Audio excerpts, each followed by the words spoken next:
How to undo backup and delete all backup photos and videos from this device in Google Photos on Galaxy S25 series.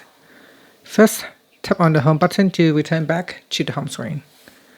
Then, swipe down at the top and tap on the settings icon. After that, we then scroll down and tap on accounts and backup.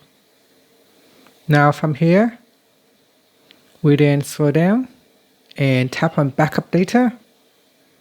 Next, tap on photos and videos.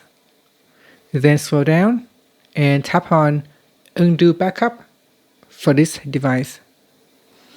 Here, so before you continue, review the following important information. Okay, so once you are happy, you can select I understand and tap on delete Google Photos backup. And that's it.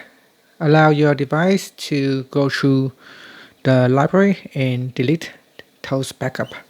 And that's it. Finally, tap on the home button to return back to the home screen. Thank you for watching this video. If you find it helpful, please like and subscribe to my channel for more videos.